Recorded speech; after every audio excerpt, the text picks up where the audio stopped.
नमस्ते. मैं कांचीपुरम इडली बनवते आहे. त्याचं साहित्य दाखवते. हे 2 वाट्या तांदूळ घेतले. वाटी एक असे 2 वाट्या हे तांदूळ घेतले आणि हे 2 वाट्या तांदूळसाठी 1 वाटी उडदाची डाळ आणि ही अर्धी वाटी ही चणा डाळ, म्हणजे ही अर्धी वाटी चणा डाळ घ्यायची. आता हे साहित्य आहे ना, मला धुवून स्वच्छ 8 ते 10 तास भिजत ठेवायचं आहे. म्हणजे 8 तास किंवा 10 तास असं पाण्यामध्ये भिजत ठेवायचे. त्याच्यानंतर आहे ना, तुम्हाला हे दळून झालं की नाही, मग तुम्हाला मी बाकीचं साहित्य ह्याचं दाखवते. हे इडलीसाठी पीठ ठेवलेलो 8 तास तांदूळ भिजत ठेवले होते आणि भिजून आहे ना 8 तासांनी मिक्सरला लावून बारीक करून परत 8 तास आंबवायला ठेवलं होतं पीठ. आता हे मस्त तयार झालं आहे. आता मी याच्या इडल्या बनवते. या इडलीच्या भांड्यानं असं तेल लावून घ्यायचं.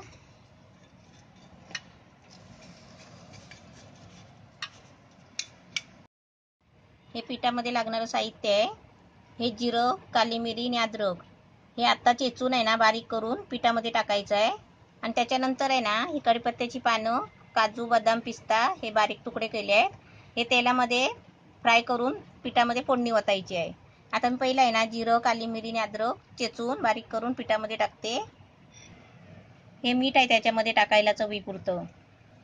हा हिंग आहे पिठामध्ये टाकायचा आहे थोडासा. हे अद्रक चेचून घेतलाय ते पिठामध्ये टाकायचं आहे. हे जिरं आणि काली मिरी हे पण बारीक कुटून घेतले आहे, हे पण पिठामध्ये टाकायचं आहे. हा हिंग आहे, हा पण पिठामध्ये टाकायचा आहे. आणि हे सर्व आहे ना मिक्स करायचं आहे. त्याच्या आधी आता कढीपत्ता, काजू, बदाम, पिस्ता आहे ना, ह्याची आपल्याला तेलामध्ये टाकून फोडणी द्यायची आहे. हे आता गरम करून आहे ना गॅसवर हे पिठामध्ये फोडणी द्यायची आहे.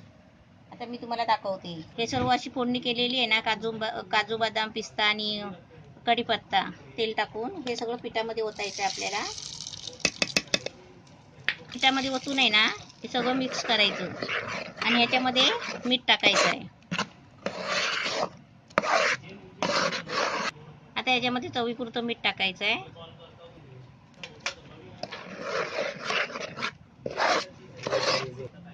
ह्याचं पीठ आहे ना मिक्स करून हे इडलीच्या भांड्याला तेल लावून घ्यायचं. तेल लावून घेतलंय. आता याच्यामध्ये हे आपल्याला पीठ भरायचं आहे.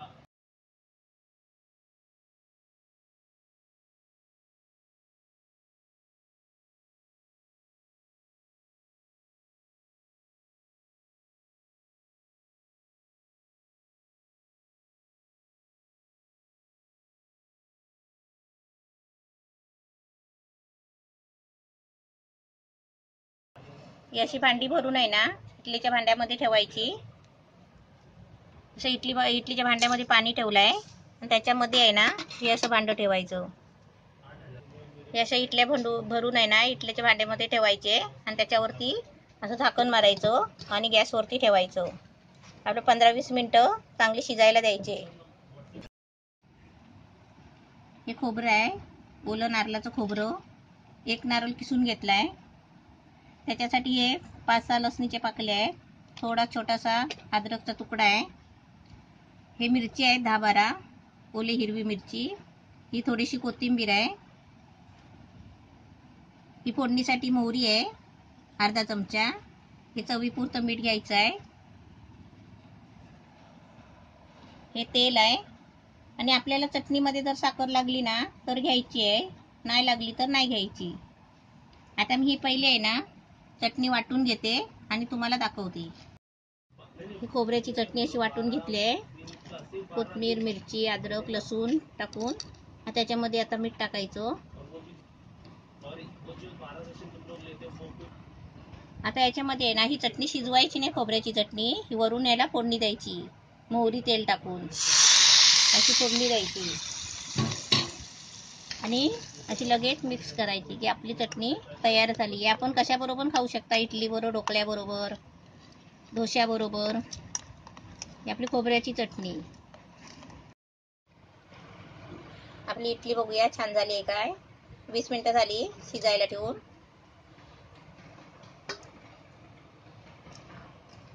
एकदम मस्त झाली आहे. आता मी तुम्हाला काढून दाखवते. हे आपण असं सुरीने आहे ना अलगद काढायचे. आपण गॅस बंद केला ना की लगेच खोलायचे नाही, असे एकदम मस्त छान निघतात. हे बघा.